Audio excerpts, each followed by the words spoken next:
All right, I'm gonna be breaking down UFC 250 something, whatever the fuck it is. 256.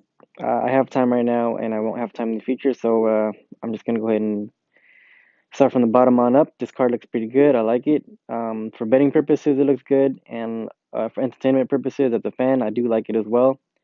It has a ton of fights as well, which we'll see how it holds up. Right now, it's Saturday, December 5th. And we have yet to watch the Hermanson versus Vittori. So it is a week out. There's no telling who's gonna fall out due to COVID or injuries or whatnot. So I'm just gonna blaze through these picks. And yeah, I'm not expecting all these to hold up. So whatever. Uh, First fight that's listed on this December 12th card. Uh, UFC 256. You have Andrea Lee versus Jillian Robertson. Robertson is the favorite, negative 185. To come back on Lee is plus 160. I'm going to go with Jillian Robertson, but I wouldn't trust her just because I still feel like Robertson is one of those people that just doesn't enjoy getting hit. Or like whenever she does get hit, she just like cringes or something. And I don't trust her fully, especially as a favorite. However, I do think she's going to win this fight. I do think she's going to get Andrea Lee down because Andrea Lee doesn't have a. I mean, Angeli gets taken down and she loses fights that way, and that's really the trend in her in most of her fights. She's been getting taken down. And Robertson is a pretty good grappler. I can see Robertson actually finishing this fight as well, so who knows? Um, but I mean, I did think Jillian Robertson was going to finish that last fight, that Brazilian chick, and she didn't do it. So don't trust her. But I do expect her to beat Angela Lee via wrestling. So, however, if it stays standing, Lee's probably gonna pick her apart because Robertson, just her striking is just pretty woeful. Yeah. So this is a skip for me. Gun to my head, I'm gonna pick Robertson here. Next fight is a fight that I'm really looking forward to. I can't believe this fight's so low on the card. Cub Swanson versus never mind. It's Hanato Moicano versus Rafael Fiziev. And this is one of my picks here, and my pick is going to be a Fiziev at negative 140. The comeback on Moicano is plus 120. The reason why I'm picking Fiziev is I think he's going to be he's a bit of a brute. I don't know if you guys know who he is. This guy's a pretty solid Muay Thai fighter, and not only is he like a really solid fighter, he's just like he's a bruiser. He very very skilled fighter, and he's just tankier than Moicano, and I think his just overall like bruteness and he's gonna bully Moicano. I think he's just gonna out muscle him, out strength him, and um, pick Moicano apart. Um, he's gonna find counters to Moicano's jabs. He's gonna fire back anytime Moicano tries to low kick him. So yeah, I think Fiziev is just going to bully him. Um, it does remain to be seen how Fiziev reacts off his back if Moicano can get him there, but I don't think Moicano is just physical enough to even get Fiziev down. If anything, I can see Fiziev throwing Moicano down to the ground, and then just watching it from there and just getting back up to his feet. So yeah, give me Fiziev by I'm gonna say decision, but yeah, I'm gonna go with the decision. Um, I do think, like I said, Fiziev he can knock people out. It's just hmm,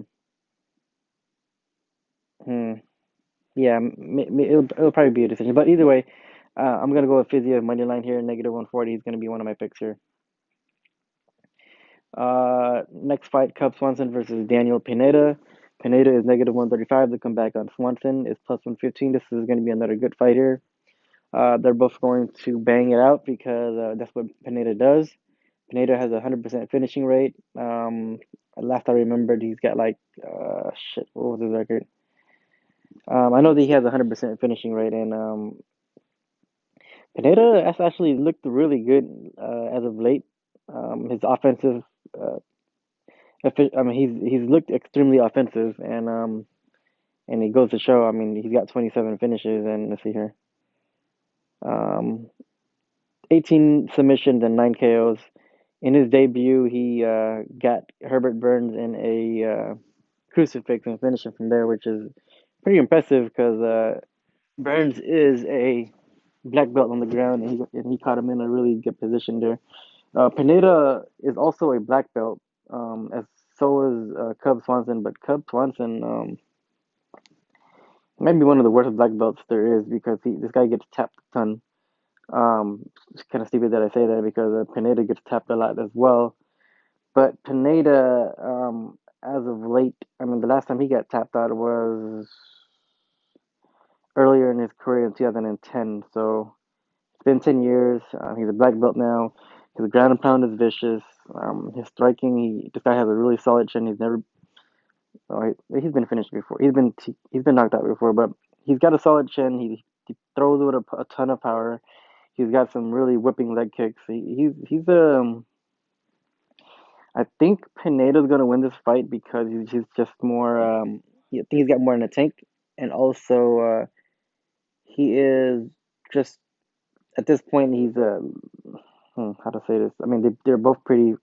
I mean they both have similar records and a similar amount of fights, but for some reason it just seems like Cub Swanson has more mileage on him for some reason. I don't know why that's the case. I mean Pineda's getting a new lease on his UFC career here. He's making his return to the UFC, his second stint, so to speak, and he looks pretty. I mean, it looks like he's in his prime. Pineda looks like he's hitting his prime at the age of 35, and Cub Swanson is looking like he's leaving his prime at the age of 37.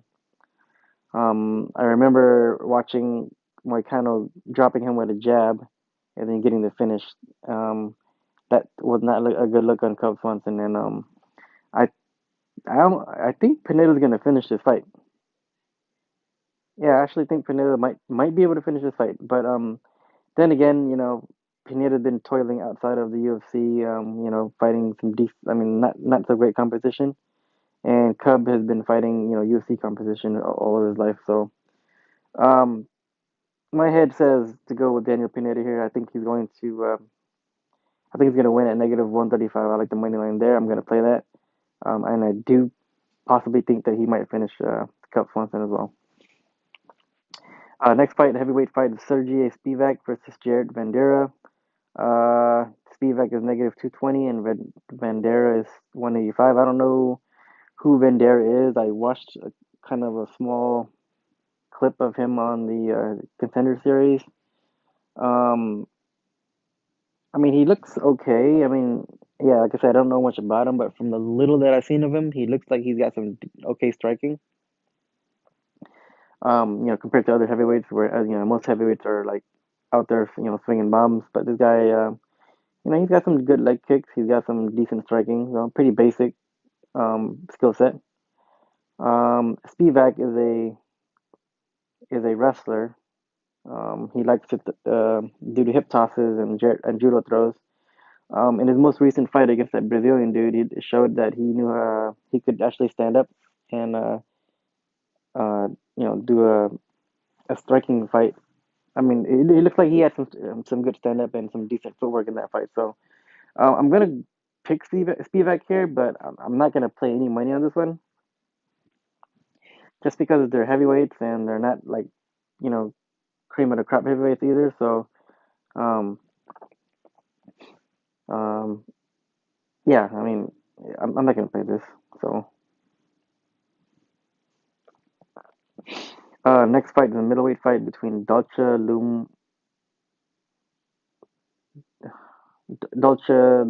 the African booty scratcher, versus Carl Roberson. Roberson is -260 and Dolce is +220. Um, I don't know how the fight's gonna go. Might go with Carl Roberson just because he's a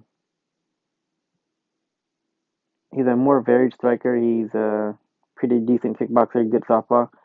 Dolce seems like a guy who just powers up and throws a couple punches at a time, and then he has to stop to recharge his muscles and doesn't throw enough volume. He has a ton of power himself, but I think Roberson is probably going to pick him apart and beat him on volume en route to maybe a late finish or possibly a decision. So I'm gonna pick Roberson, but definitely not gonna play this line. -260. That's too much. Um, and they're big boys, so yeah, I wouldn't play that. Billy Quarantillo versus Gavin Tucker just looks like a pretty good fight. Billy Quarantillo always gets into wars, so his fights are pretty exciting. Odds are even, and man, I really don't know who's gonna win this fight. Um, I think it's deservedly so even, and yeah, man, this is gonna be a tough fight to call.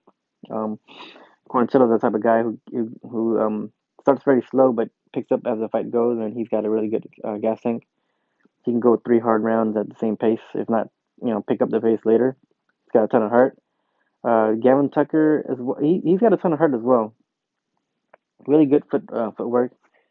Pretty decent southpaw, and yeah, he's predicated his style on just being just using a lot of footwork and moving around a lot. And they're both pretty. I think they're both black belts on the ground as well. So yeah, this is a very evenly matched fight. I wouldn't know who to pick on this one. I could see this fight going over 2.5 though, but whatever that line is going to be, I don't know. Um, yeah, good fight, good fight. Just I don't have a winner for this one, so I can't really pick that one. Chase Hooper versus Peter Barrett. Chase Hooper is a big favorite at negative 380, and then Barrett is 320. I don't know who Barrett is. Actually, I've seen a couple. I've seen clips of Barrett on YouTube, and I'm not impressed. But Hooper should never, ever, ever, ever, ever, ever, ever, ever, ever, ever, ever be a favorite that big of a favorite over anybody. I don't care who it is. And yeah, Hooper. Based off of principle, I would take. I don't even. I would throw some change on Barrett just out of principle because Hooper is Hooper is just a walking punching bag. Like he's 21 years old, and I think he's probably gonna get CTE by the age of 24.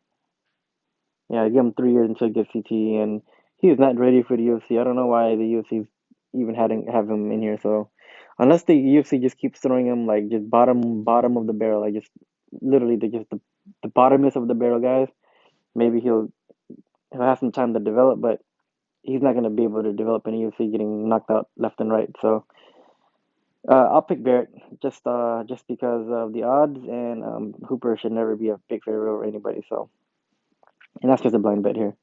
Uh, Next fight, Tisha Torres versus Angela Hill. Tisha Torres is the underdog, plus 105, and Hill is the favorite, negative 25, 125. Tisha Torres already has the win over Angela Hill earlier in their career, and like I don't see why she should be the underdog here. So I'm gonna go with Tisha Torres, just because she's already beaten her, and Torres has lost to some really good competition. I think Hill has fought some pretty good competition as well. Hill has gotten better over the years, but her issues, her weaknesses are still there, and I think this is gonna be a close fight either way. Um, it'll be a split decision, and I'm gonna go with Torres just because she already beat her, so it's whatever. Dwight Grant versus Jing the Leech. The Leech is negative 210, and Dwight Grant is plus 175. I don't think Dwight Grant's a very good fighter. He's got a ton of power, though, but I don't like his skills. I don't think he's really that good. But knowing the Leech, he'll probably get dropped somewhere in this fight. Who knows? Because he's reckless as well.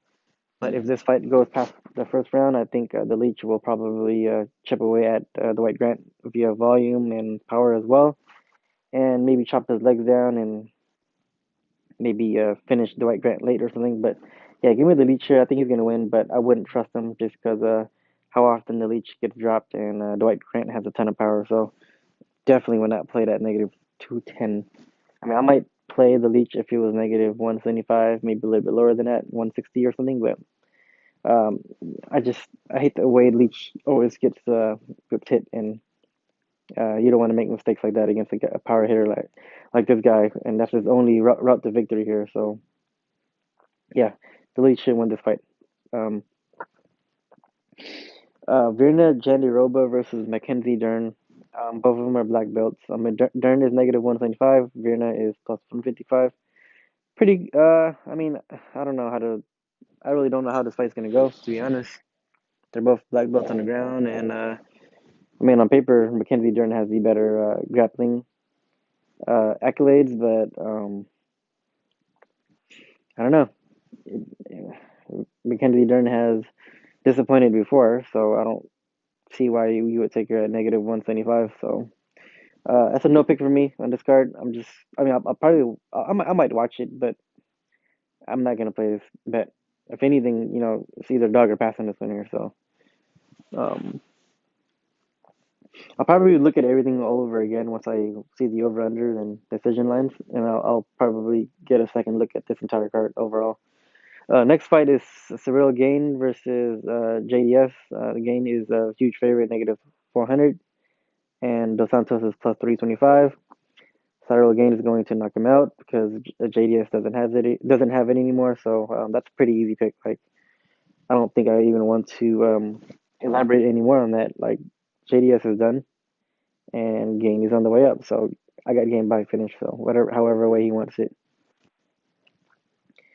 Uh, Next fight, Jacare versus Kevin Holland. This fight got put together last minute. Um, Kevin Holland is negative 170 and Jacare is plus 150. I'm actually going to play the underdog here. I think Kevin Holland is an idiot. I think he doesn't fight very smart. He has a very low IQ in the cage. And I think Jacare is going to outmuscle him. And I don't think Kevin Holland is going to have the tools to keep Jacare away from him and play that range game. I think eventually they're going to clinch up, and I think Jacare is going to push him against the cage, get in on the hips, and take him down, and possibly finish this fight, or win a decision. Um, just because Kevin Holland is a black belt as well, but then again, there's black belts and then there's black belts. So, um, yeah, I think Jacare is going to win this fight, and even at his advanced age and and the fact that he's so slow compared to Kevin Holland, I just think Kevin Holland is an idiot, and he's just got terrible fight IQ. I think even in the stand up, I think Jacare could hold his own here, and I don't think Kevin Holland's going to finish this fight. I think if Kevin were to win, I think he'd win a fight based on activity and volume. But I don't think he's going to finish Jacare. I mean, Jacare is a super duper tough guy to finish, and yeah, I see Jacare holding Kevin Holland against the fence, and Kevin Holland probably even like as dumb as he is, he's probably going to uh, engage in a clinch with Jacare, and then yeah, this this one's yeah, I'm going for the upset here, and I like the odds here, so give me Jacare. I mean, Kevin Holland got taken down by freaking that British dude, Darren Stewart. Like this guy's an idiot, man. Like he's gonna keep alternating wins and losses, I think, and I don't think he's ever gonna break into the top echelon. So, all right, so now we're getting to the co-main event. Really, really, really solid fight. You got Tony Ferguson versus Charles Oliveira. Uh, Just Bleed. That's pretty much the name of the game on this one here, and this one's for the fans. I'm a, I mean, I like Tony Ferguson a lot. I like his style. I like his tenacity and things like that. He's kind of an idiot too. But he's our idiot. So I think his craziness makes him who he is, and the guy doesn't feel pain. And yeah, I mean everybody knows who Ferguson is. Everybody knows who Oliveira is. There's not really much I need to elaborate on their styles, but I do think that Ferguson is the type of guy that gets stronger as the fight goes on, and Oliveira is the type of guy who wilts. He's shown it time and time in the past, and Ferguson is not the type of guy that goes away like most of Oliveira's opponents has been. So I think the first round is going to be a banger. They're both going to go after and try to kill each other. And then once Oliveira realizes that Tony Ferguson is not going to wait, I think Ferguson is just going to take over the second and third round and find a late round finish, third round finish for Tony Ferguson via, I don't know, elbows, TKO. I think it's going to, actually, you know what? It could be even a finish too. But yeah, that's what's going to happen here. At negative 165, give me Tony Ferguson all day. Really like that play here. Um, Main event, Davidson Figueiredo versus Moreno. Figueiredo just fought maybe 2 weeks ago. He's negative 290, and Moreno is plus 250 here. Um, man, Figueiredo is a good fighter, man. The guy has a ton of power at flyweight, and he's got really good timing, just because he knows how good of a chin he has, and sometimes he gets people to throw at him so he can find the counters, and even if they land on him, like I don't think Figueiredo will even mind if people are hitting him. So this is a solid fight, man. It's gonna be another just lead fight as well. So because Moreno he brings it as well, and he's got heart for days as well. So Moreno, really good fighter. Like what I really like about Moreno too is whenever he scrambles and gets into the takedown or get into the clinch or gets on the ground, like he's always finding ways to punch you. He's really good at the in between phases of MMA where like when you punches off the break, he throws a ton of rabbit punch. I mean not rabbit punches, like little small punches in his ground and pound, and yeah, he's the type of fighter you teach somebody how to fight, like those in between phases. So really like that about him. A ton of heart as well. Both of these guys. It's gonna be a really good fight. I'm probably just gonna watch it as a fan, just because I don't. I mean, I'm picking Figueiredo to win here, but I wouldn't want to play him at 290. But this is gonna be a really solid fight as a fan.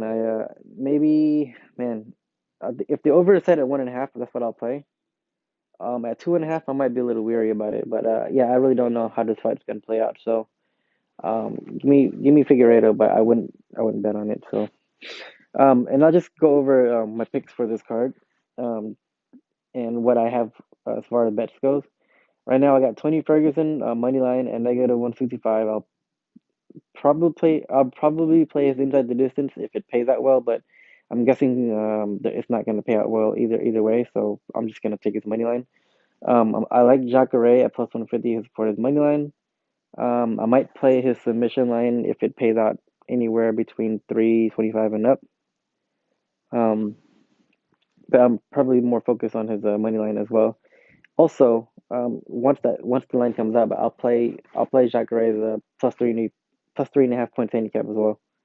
If you guys have that available. Cyril Gane, I'll probably play him by knockout, but the line won't be good. I don't think it will be, so I'm not gonna play that. I'm not gonna play his money line either. So negative 400 is out of my range, so I'm not gonna play that. Uh, what was it else? My other play was Rafael Fiziev at negative 140. I like his money line. Then also Daniel Pineda, to a lesser extent, versus the three that I played earlier. I'm gonna play Daniel Pineda, at negative 135, and then the rest of the card, I might sprinkle some plays on the rest of the card, but my main three are gonna be Ferguson, Jacare, and Fiziev, and then my second tier of bets is going to be